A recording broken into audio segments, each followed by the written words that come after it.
मंगलमय मंगल करण वीतराग विज्ञान, नमो ताहि जाते भय अरहंतादि महान। हरि मंगल करि हो महान, ग्रंथ करण को काज। जाते मिले समाज सब, पावे निज पद राज। जिसे दाया नहीं समझता उसे बाया भी नहीं समझता। भूल एक संबंधी नहीं होती, फिर भूल होती है तो दोनों संबंधी हुआ करती है। ठीक उसी प्रकार जिसे आश्रव तत्व संबंधी भूल है, उसे संवर तत्व संबंधी भी भूल है। आश्रव में योग से आश्रव होता है, ऐसा उसने सुना था। उसमें योग में मन की, वचन की और काय की बहिर्प्रवृत्ति, चेष्टा, मन की तो क्या चेष्टा होगी खैर, लेकिन अशुभ चिंतन, मन के स्तर पर अशुभ चिंतन, वचन की चेष्टा और काय की चेष्टा, उसको वो योग मानता था। ये भूल वहां पर भी करता था। तभी तो संवर के प्रकरण में गुप्ती के अंतर्गत इन सबको नहीं करना, उसको गुप्ती मानता है। जो एक जगह भूल करता है वो दूसरी जगह भी करता है। उसको ये ख्याल में आए कि बहिर्चेष्टा से, वचन और काय की चेष्टा से, बहिर्प्रवृत्ति से तथा अशुभ चिंतन से इतने मात्र से आश्रय होता है, ऐसा नहीं। जिसको इतना पता चलेगा उसको यह भी पता चलेगा कि इनका नहीं होने से मात्र संवर होगा, ऐसा नहीं। इनका रुकना मात्र संवर नहीं होगा। समझ में आता है? कल टेबल बनना प्रारंभ हुआ था, शायद टेबल बना नहीं है, शायद कुछ लिखा नहीं है। उसमें क्या मानता है गुप्ती में, तो आपको लिखना चाहिए अशुभ चिंतन न करना, मौन धारण करना, गमन आदि न करना। इसको वो गुप्ती मानता है। और किसको मानना चाहिए वहां पर ये लिखना चाहिए आपको उस ब्रैकेट में, जहां ज्ञाता दृष्टा रूप प्रवृत्ति हो, वितराग भाव हो और सहज ही मन वचन काय की चेष्टा न हो। इतना सा लिख दो, ये है सच्ची गुप्ती। सहजता में बाय सेल्फ यह होना चाहिए। समझ में आता है? कृत्रिमता से ये कुछ नहीं, नेचुरल रूप से होना चाहिए। समझ में आता है आप लोगों को? नेचुरल और कृत्रिम समझ में आता है? मैं हमेशा उदाहरण देता हूँ, मार्केट से करेला लाते हैं और उसको धोते हैं तो हरा रंग निकलता है। धोते जाइए, हरा रंग निकलता जाएगा एक लिमिट तक। एक लिमिट के बाद अब कितना भी धोएंगे हरा रंग नहीं जाएगा। अब जो हरा रंग नहीं जा रहा है उसको समझना ये है ओरिजिनल कलर क्रॉप का, उस वेजिटेबल का।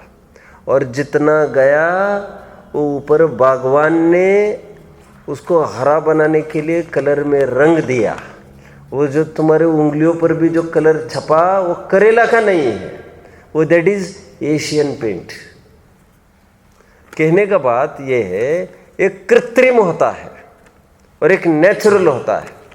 तो जो बाहर से दिखेगा वही बात, लेकिन अंतरंग के वैराग्य पूर्वक सहजता में नहीं होना, वह सच्चा धर्म होता है। धर्म मतलब इस प्रसंग में गुप्ती। अब गुप्ती के बाद समिति की चर्चा करते हैं। समिति में अयत्नाचार प्रवृत्ति को अथवा दया पालने के भाव को, एक ही बात है,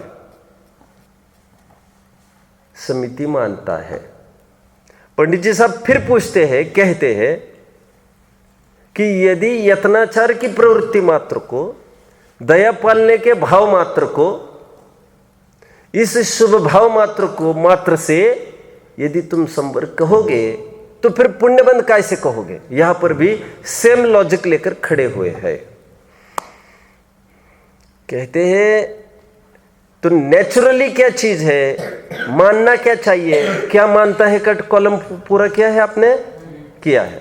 तो क्या मानना चाहिए? कह रहे बात दरअसल ये है मुनियों के, मैंने देखा है दोनों को, 2 मिनट। बात दरअसल ये है जब मुनियों के बाय चांस 3 कषाय चौकड़ियों का अनुदय होता है, अर्थात जब सच्चा मुनिपना आता है और एक कषाय चौकड़ी का उदय रहता है, तो उस एक कषाय चौकड़ी के उदय में जो कि संज्वलन है, और संज्वलन देशघाती प्रकृति है, वीक है, एकदम वीक, जली जेवरी वथ बताया गया है उसको। मात्र रस्सी जली की ऐंठ है। क्या कहा? ऐंठ तो है, लेकिन वो ऐसी नहीं है कोई हाथी को छोड़ो, वो तो किसी को भी नहीं बांध सकती, क्योंकि दैट इज जस्ट कार्बन, वो आकार है, वैसा जला खत्म हो गया है वो। उसी प्रकार संज्वलन कषाय जिनके है उनके अशुभ उपयोग तो है ही नहीं, उनकी आसक्ति का इतना अभाव हुआ है, उनको हम कह सकते हैं अति आसक्ति का अभाव। उसमें ऐसा गमन नहीं हो सकता कि जिससे अन्य जीव आदि का घात हो। बाय सेल्फ इतना वैराग्य होने पर, ज्ञाता दृष्टा प्रवृत्ति होने पर, थोड़ा सा राग में चलने का यदि भाव होगा तो प्रमाद रहित ही चलेंगे वे, और स्वयमेव दया पलेगी, स्वयं यत्नाचार प्रवृत्ति होगी, करनी नहीं पड़ती। समझ में आता है? समिति पालना नहीं है, समिति पलती है। कुल मिलाकर इतनी सी बात है। कितने जन समझ रहे हैं? लोग कुत्ते पालते हैं, हलवाई के कुत्ते पलते हैं। समझ में आता है क्या कहा? लोग कुत्तों को पालते हैं, वहां पर जाकर, कहां पर जो कुत्ते बेचते हैं ऐसी नर्सरीज, क्या कहते हैं उसको, वहां पर जाकर कुत्तों को, अच्छी नस्ल के कुत्तों को 50-50 हजार रुपए देकर, 1-1 लाख रुपए देकर कुत्तों को खरीद लाते हैं। फिर उनको कितने ही दिन टेम करते हैं, टेम मतलब ट्यून अप करते हैं, और पालने का भाव रखते हैं उनको। वो पाले हुए कुत्ते हैं। समझ में आ रहा है? और एक हलवाई है, हलवाई कभी कुत्ते नहीं पालता, लेकिन उसकी मिठाइयों को देख देख कर, खाने पीने की चीजों को देख देख कर कुत्ते वैसे ही मंडराते हैं। वो तो लाठी दिखा दिखा कर कुत्तों को भगाता है, फिर भी कुत्ते आते हैं। कुत्तों को पालना उसका लक्ष्य उद्देश्य नहीं है। कुत्ते दोनों के दरवाजे में दिख रहे हैं, दोनों के घर में भी दिख सकते हैं। आप समझ रहे हैं बात को? एक मजबूरी की बात है। आप समझ रहे हैं?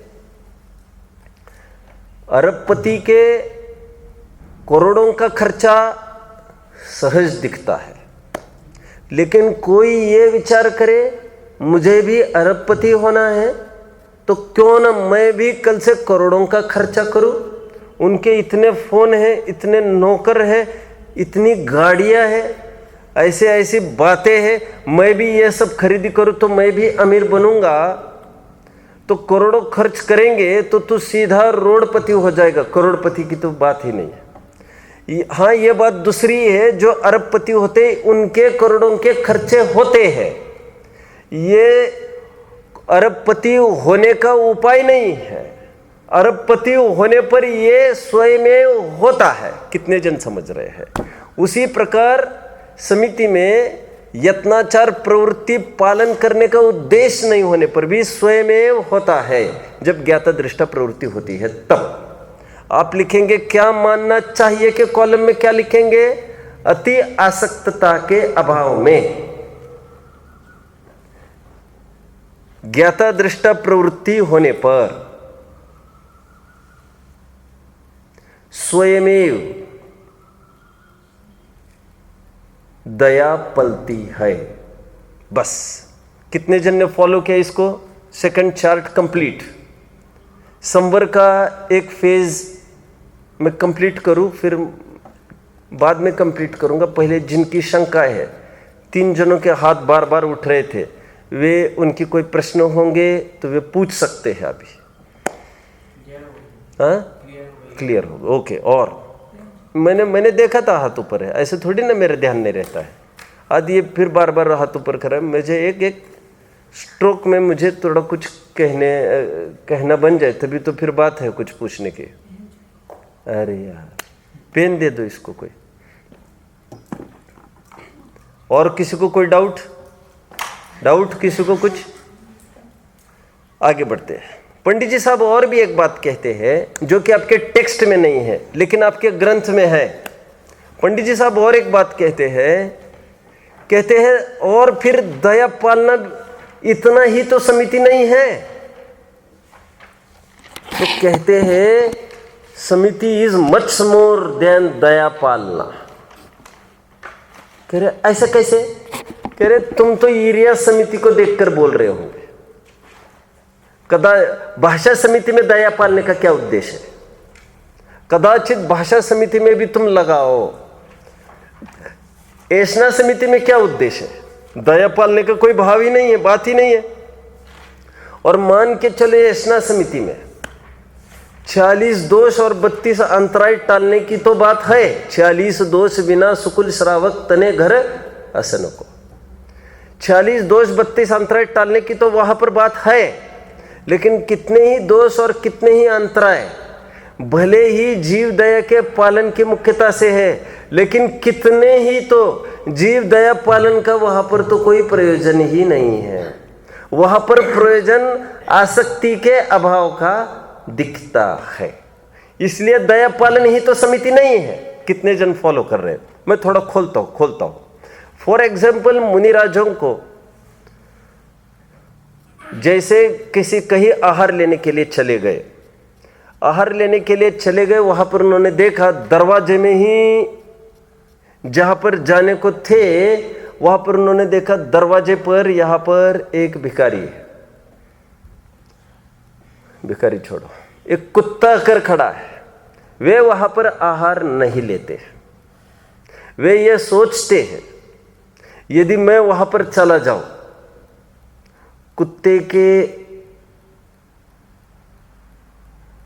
पाले में जितना आना था वो चला जाएगा, और तो और लोग उसको भगा देंगे फिर मुझे देखकर। मतलब मेरा आहार हो और उसको नहीं मिले, इसलिए उसको भगा देंगे। कि उन्हीं को मिले, उनके नसीब का उनको मिलने दो, मैं यहां पर आहार नहीं ग्रहण करूंगा। आप समझ रहे मेरी बात को? इसमें कदाचित इसमें भी आप दया पालन की बात कर सकते हैं। अरे उन्होंने कुत्तों के प्रति दया पाली, ठीक है। और आगे बढ़ते हैं अपन।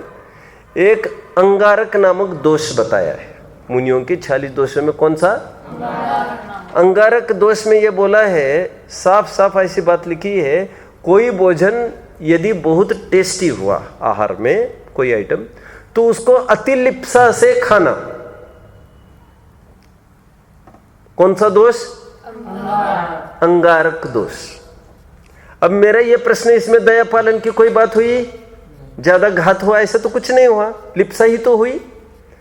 एक धूम दोष है, कोई चीज अच्छी नहीं बनी। अभी अच्छी और अच्छी नहीं अपन तो बोल रहे हैं रसना इंद्रिय लोलुप की उनकी तरफ से, तो उसको अति गिलानी भाव से खाना। अरे ये कैसी बनाई इन्होंने, कैसे बेस्वादी बनाते हैं ये लोग। ऐसे भाव से उसका सेवन करना, कौन सा दोष? धूम दोष। अभी उसमें दया पालन की तो कोई बात ही नहीं थी। तो इसका सीधा संबंध किसके साथ है? आप में से कोई भी हाथ ऊपर करके, सभी जन खड़े रहो। 3 जन 4 जन को छोड़कर खड़े रहो। 4 जन को छोड़कर फटाफट खड़े रहो जल्दी। 4 जन केवल बैठे, 4 जन। पीछे का 1 जन, यहाँ के 3 जन, ये छोड़कर सब खड़े रहो।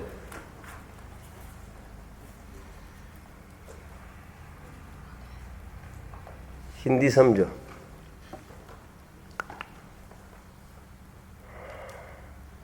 आ गए तुम्हें, क्लिक हो गए। प्रयोजन किसका नहीं और किसका है प्रयोजन? किसका नहीं और किसका है?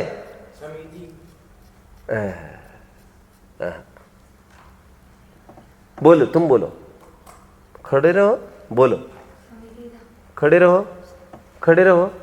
इसमें प्रयोजन ये था कि इसमें मतलब अपने आत्मा की बात आई है कि मतलब ये अपने हित की बात है और पर के हित की बात है। इसमें पर की हिंसा का कोई कारण नहीं है, मतलब पर से इसमें कोई रिलेशन नहीं है, बस इसमें आसक्ति के अभाव की बात है, दया पालन की कोई बात नहीं है। समझ में आया? समितियों में कितनी ही समितियों में कितने ही बिंदु ऐसे हैं ऐशना समिति के अंतर्गत जिसका दया पालन के साथ कोई संबंध ही नहीं है। कह रहे एक पहली गलती तो तू दया पालने को समिति कहता है, तो दया पालन तो भैया दया तो पलती है वितराग तो होने पर, वो सच्ची समिति है। और फिर जो तुमने दया पालने की बात की उसमें भी खोट है। तुम उत्तर दे पा रहे थे क्या? सही में दे पा रहे थे तो खड़े रहे फिर। हाँ। दया पालने का भाव इतना मात्र ही समिति थोड़ी है कह रहे फिर, क्योंकि दया पालने का ही उद्देश्य थोड़ी होता है। व्यवहार से भी यदि विचार करें तो आसक्ति का अभाव वो मूल चीज होती है, क्योंकि कितने ही बिंदु ऐसे हैं ऐशना समिति में, कितने ही दोष ऐसे हैं, कितने ही अंतराय ऐसी है। जैसे पिंड हरण नाम की एक अंतराय कही है। क्या कहा? क्या अर्थ है इसका? कि कोई मुनिराज का हाथ से खाना नहीं, हाथ से आहार लेके चला जाए। जैसे कौवा, वो अलग सा है। 32 अंतराय में काक नाम की एक अंतराय है जिसमें कौवा आदि कोई भी पक्षी आकर, मुनिराज आहार ले रहे थे जंगल में, ऊपर से कौवा आदि कोई आया और उठा के लेके गए, अंतराय गए। एक पिंड हरण नाम का अलग सा है जिसमें मान के चलो कल्कि के जमाने का विचार करना पड़ेगा। चतुर्विध संघ बचा था और टैक्स के रूप में लिया गया, वो अंतराय मान के चले गए। अब यहां पर बात को पूरी करो खड़े रहने वालों में से कोई भी जिनको बैठने की तमन्ना है, बोलो। अब यहां पर बोलो। आसक्ति से दूर करने की बात है। हाँ, आसक्ति से दूर रहने की बात है। आगे बोलो। यहाँ पे मतलब जो दयादान बताए हैं, दया पालने की तो कोई बात ही नहीं है यहाँ पर तो आसक्ति के अभाव की बात है। फिर भी इसका अंतर्भाव ऐशना समिति में लिया है। मतलब ऐशना समिति का काम मात्र दया पालने की बात नहीं है, आसक्ति के अभाव की भी बात कई जगह है। समझ में आ रहा है आपको? बैठ सकते हैं। कोई बात है और किसी को कुछ प्रश्न? हाँ हाँ, कैसे जल रहे? एक अतिबाला नाम का दोष बताया है। क्या कहा? यदि 8 साल की कम उम्र वाला यदि कोई आहार देवे तो दोष माना गया है, उनको ख्याल में आए तो अंतराय माना गया है, उसका वे आहार नहीं लेते। क्यों नहीं लेते? क्योंकि भक्ति, सच्ची भक्ति होने के लिए जितनी उम्र होनी चाहिए उतनी उम्र हुई नहीं है अभी, इसको सच्ची भक्ति नहीं है। दया पालने की कोई बात नहीं है वहां पर। आप समझ रहे? सच्ची भक्ति के बिना आहार लेना वो आसक्ति का प्रतीक माना जाता है और इसलिए समिति नहीं पलेगी वहां पर यदि आहार लेंगे तो। कितने जन फॉलो कर रहे बात को? बोलो। ऐसा हो सकता कि मान लो किसी की हाइट छोटी हो और वो लगे 8 साल से छोटा लेकिन है नहीं 8 साल से, और मुनिराज के मन में ऐसा है तो क्या वो दुख समझ के चले जाएंगे? ऐसा एक और दोष है, जैसे शंकित दोष। उनको शंका हुई ये जो पानी है वो प्रासुक होगा कि अप्रासुक होगा। अभी जैसे इन्होंने प्रश्न पूछे, उनको शंका हुई ये बच्चा 8 साल का होगा कि कम का होगा। शंका उत्पन्न हुई, निकले। अभी इस ये कौन से दायरे में आएगा? आसक्ति से दूर रहने। आसक्ति के अभाव के दायरे में आएगा। इसमें दया पालने की क्या बात आई? आप समझ रहे? ऐसे कई दोष और कई अंतराय है। ये अतिबाला का जो मैंने दिया ये दायक दोष के अंतर्गत है। दायक दोष में भी कई सारे पॉइंट्स उन्होंने बताए। कम वस्त्र पहने हो किसी ने, वेशभूषा ठीक नहीं है, आहार नहीं लेते। फिर यदि पति पत्नी में ये है मैं दूं कि तू दूं और फिर ये देना कि वो देना, और उनको ऐसा लगे अरे ये चीज देना नहीं चाहते ये अपने को, कुछ भी ऐसा तक समझना कि कोई आइटम बना और उसमें कोई उनको कल्पना हुई या अशुद्ध होगा, अथवा कोई इंद्रिय आदि की कल्पना भी हुई, बस शंका उत्पन्न हुई, बस वो निकल जाएंगे, फिर आहार नहीं लेते। आसक्ति से ठेठ संबंध है इसका। समिति का प्रकरण हमारा पूरा हुआ।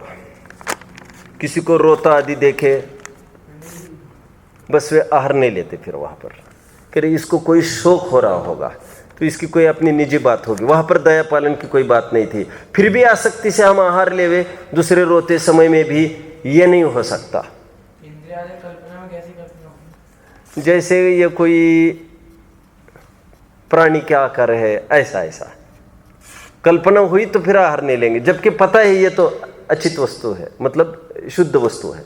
और कुछ कुछ ऐसे तो पॉइंट सही जिसमें जीव दया का प्रयोजन है, जैसे सचित्त चीज मिली हो अचित्त में, तो इसमें तो है ही दया का प्रयोजन, लेकिन इतनी ही बात नहीं है। समिति में आगे बढ़ते हैं, गुप्ती हुई, समिति हुई, धर्म की ओर बढ़ते हैं। पंडित जी साहब कहते हैं,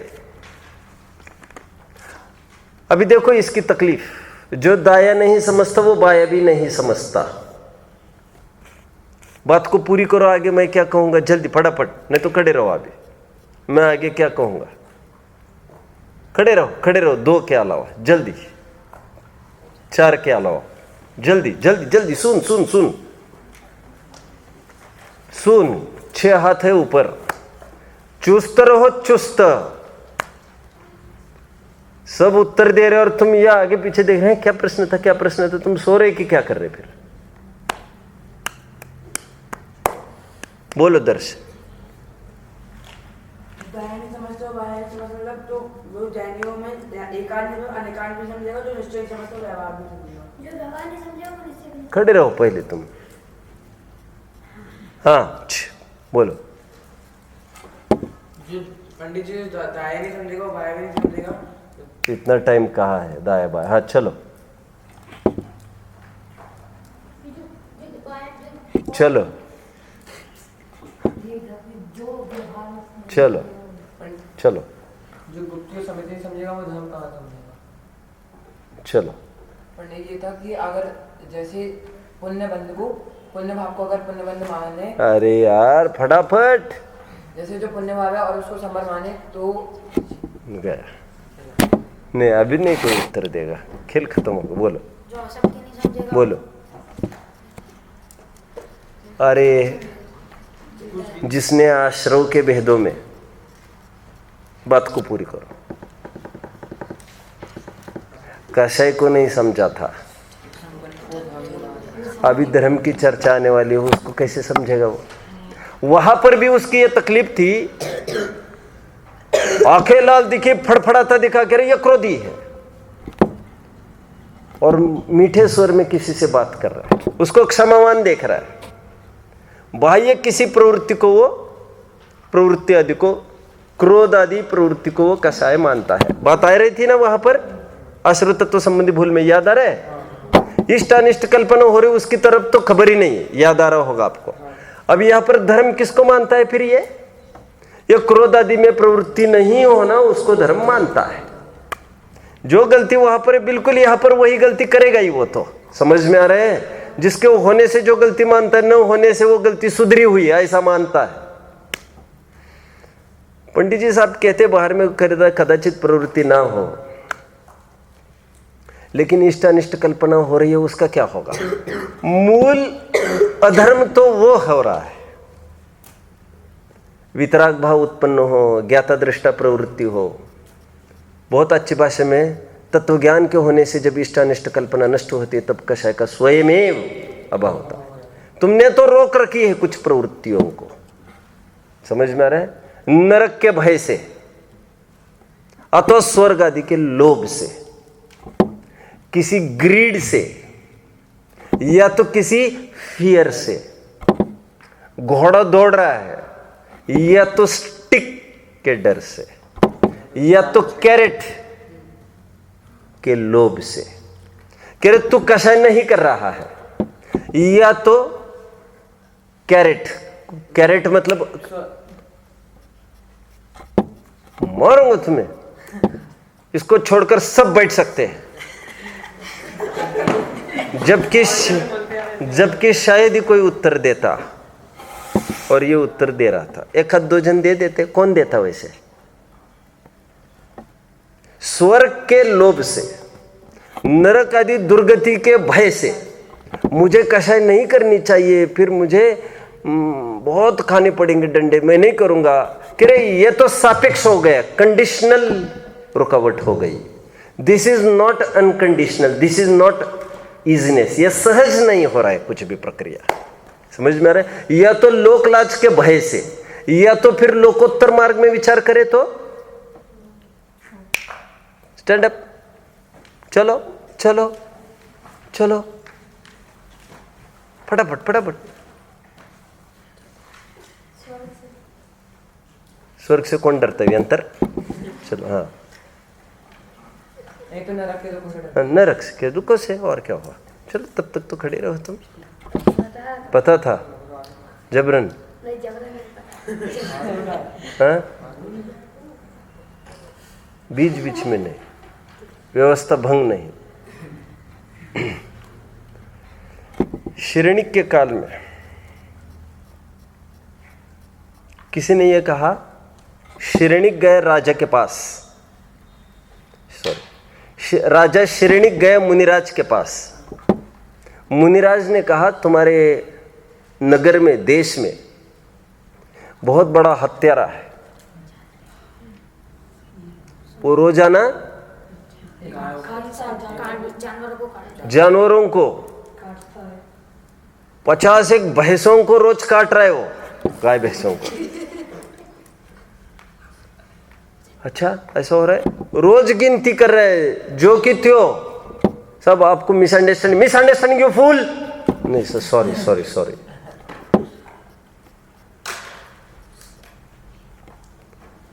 फिर उन्होंने कहा, वो जिसको तुमने सजा दी है और अंधे कुएं में जिसको रखा है, क्या नाम था उसका? क से कुछ नाम था उसका, उस पापी का। हाँ, कालीचंद्र। शांत रहो, शांत रहो।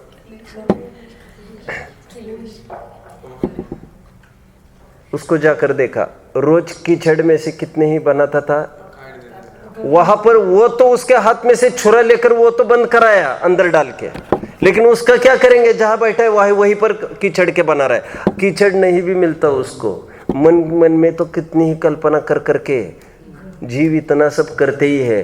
पंडित जी साहब कहते, बाह्य प्रवृत्ति होने न होने से क्या होता है? समझ में आ रहा है? इसका टेबल कंप्लीट करो सब बैठकर। कैसे टेबल कंप्लीट करेंगे इसका? क्या मानता है धर्म में, क्या मानता है, लिखना चाहिए आपको।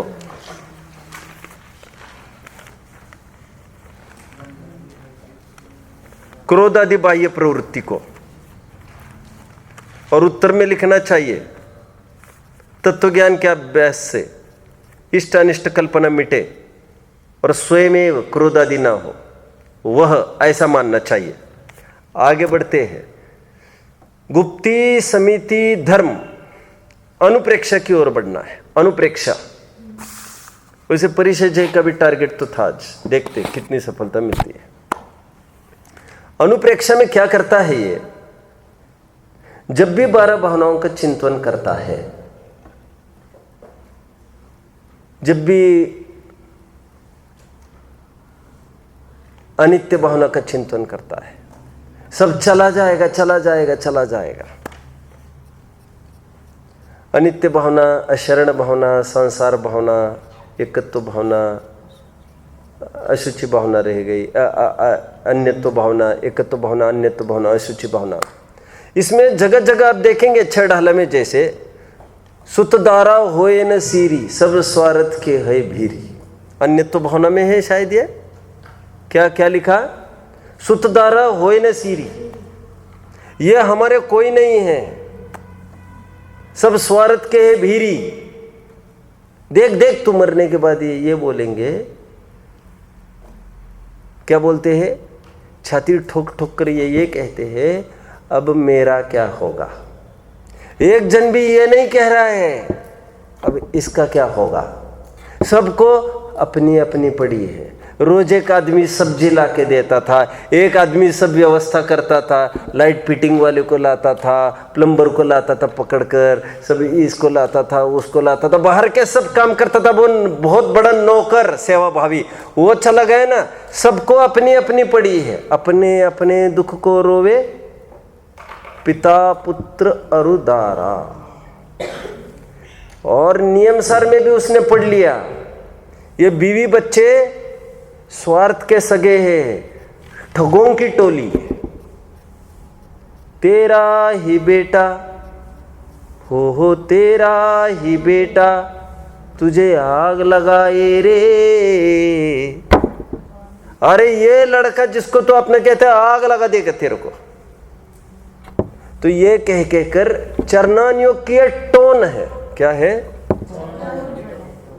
ये टोन है कि वे बीवी बच्चों के बारे में ऐसा कह कहकर, उनको बुरा कह कहकर, विष बेल नारी तजी गए योगेश्वरा। क्या बोला नारी को? विष बेल नारी, जहर है जहर। कौन? नारी। नारी को जहर कहा, कभी बीवी बच्चों को जहर कहा। और क्या लिखा?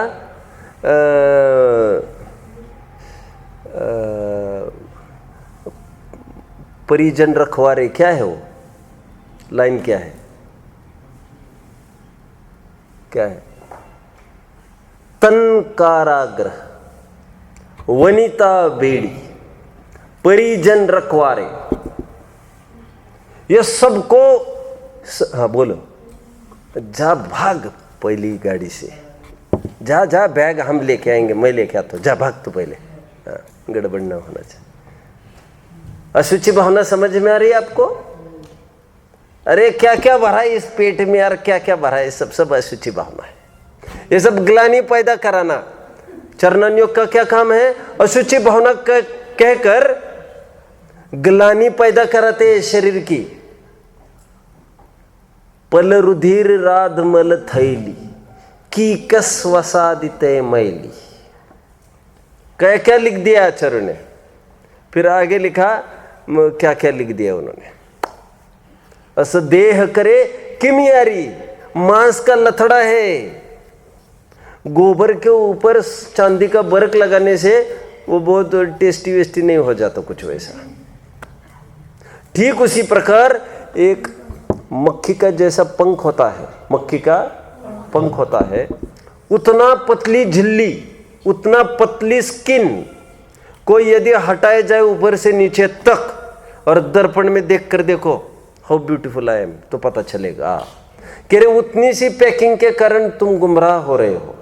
अंदर तो तुम झांक कर देखोगे तो इसके समान तो कुछ भी गंदा नहीं। काना पौंडा पड़ा हाथी चूसे तो क्या क्या लिख दिया आचार्य ने, आप समझ में आ रहे हैं? ये बीवी बच्चों के बारे में ऐसा ऐसा कहकर, शरीर के बारे में ऐसा कहकर, अशुचि भावना में शरीर की क्या है? वो डॉक्टर साहब की भावना, अशुचि भावना क्या बोलते? बोलो। जिनके श्रृंगारों में मेरा यह महंगा जीवन घुल जाता।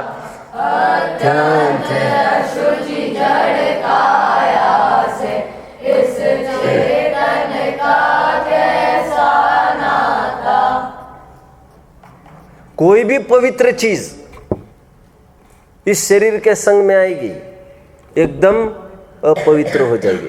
पानी कैसा है? पानी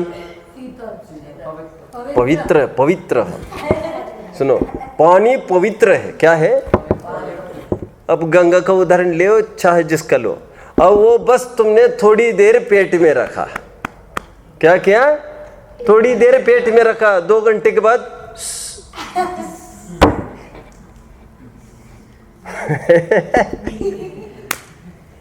कल्पना नहीं कर सकते। और अब कल्पना करो, वही पानी था पहले, साफ साफ, और 2 बूंद पैसा दे दे कर ले रहे। और वही रोड के बगल में कोई टॉयलेट करते समय, छी छी छी छी, मैं कहना नहीं चाहता, टॉयलेट करते समय आप रास्ते से निकल रहे थे, एक छींट तुम्हारे ऊपर उड़ा, मुंह पर नहीं, ऐसे पैंट वैंट पर, तो क्या लगेगा आपको? वो पानी जिसको आप इतना पवित्र कहते हो उसका क्या हो गया? ये शरीर ऐसी मशीन है जिसमें कितनी भी प्योर वस्तु डालो एकदम इम्प्योर वस्तु बाहर निकलती है। लोक में ऐसे ऐसे फिल्ट्रेशन मशीन है, इम्प्योर वस्तु डालो प्योर निकलती है, लेकिन ये ऐसी मशीन है जितनी भी प्योर वस्तु डालो इम्प्योर बाहर। एकदम अच्छा कुल्ला कर लेना। मैं कोलगेट वोलगेट तो नहीं कह सकता, पाप का काम है ये सब। जो अच्छा मंजन किया, 10 दफे मंजन किया, क्या कहा?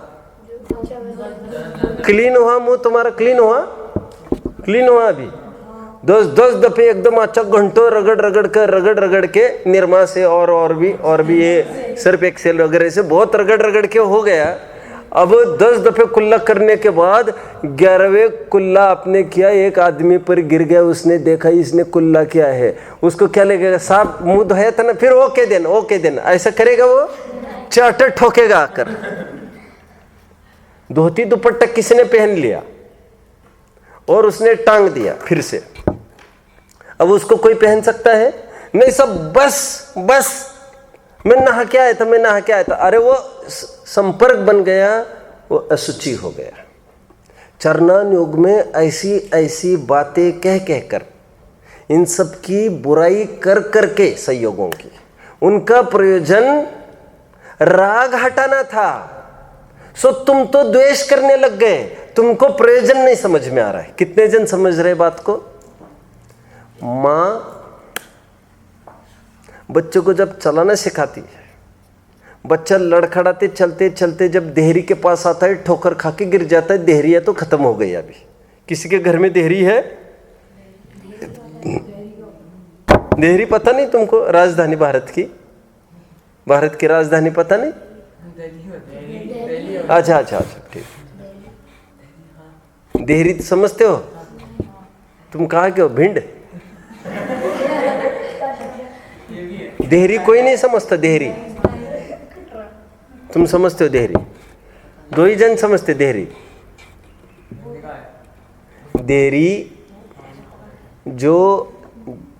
इज थ्रेशोल्ड, चौकट।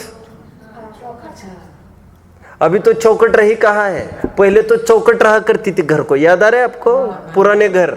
अभी नए घरों में थोड़ी ना होता है, ऐसा सटासट रहता है।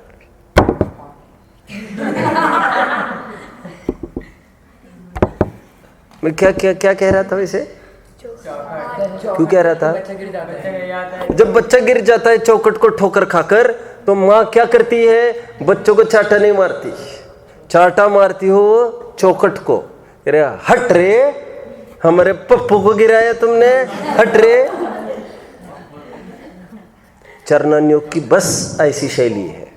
लेकिन बच्चा बड़ा होने के बाद चौकट को नहीं मारेंगे, फिर चोट बच्चों को देंगे ये कहकर, बेटा तुमको दिखता नहीं क्या?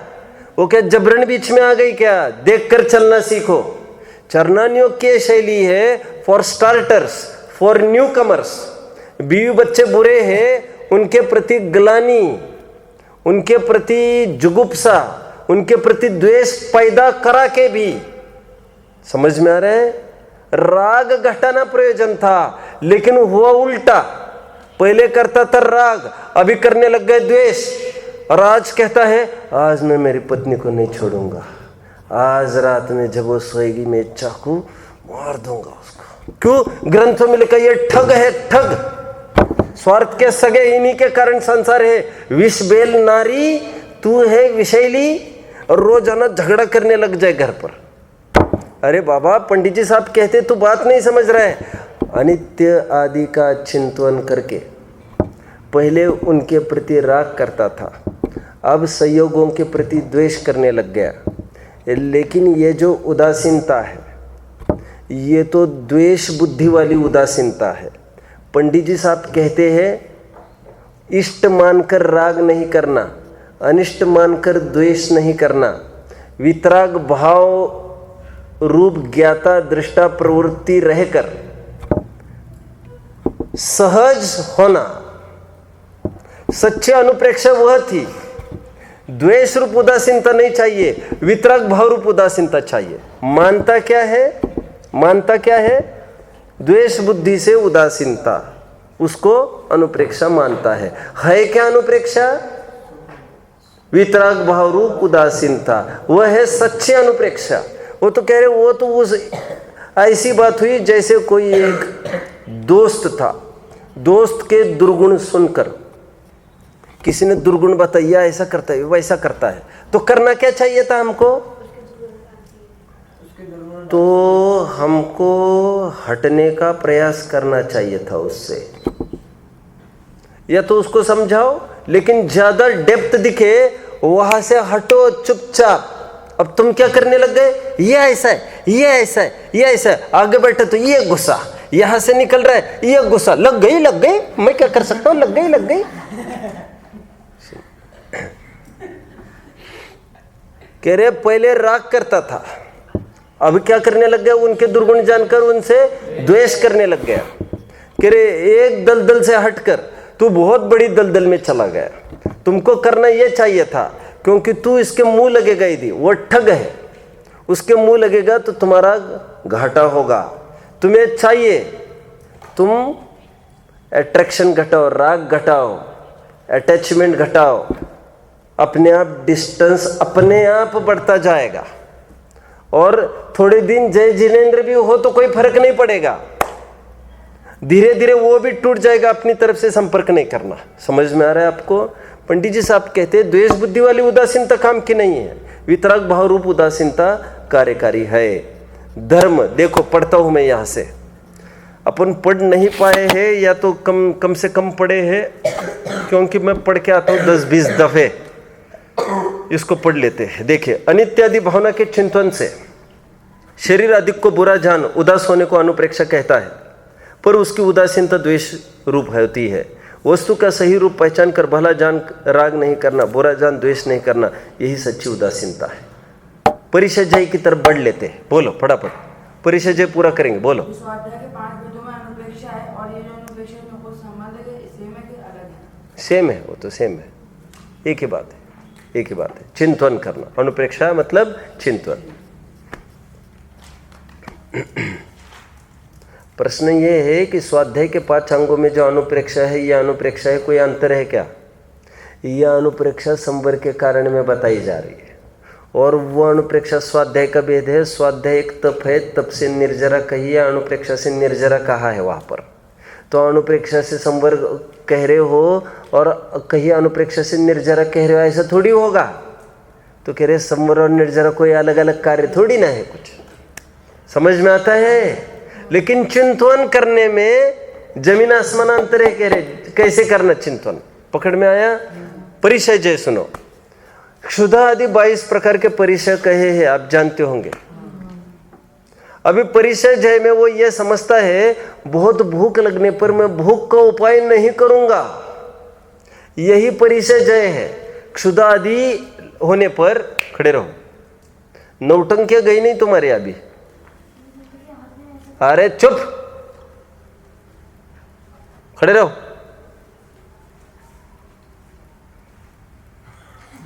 कहेगा समय बर्बाद करता है, नालायक।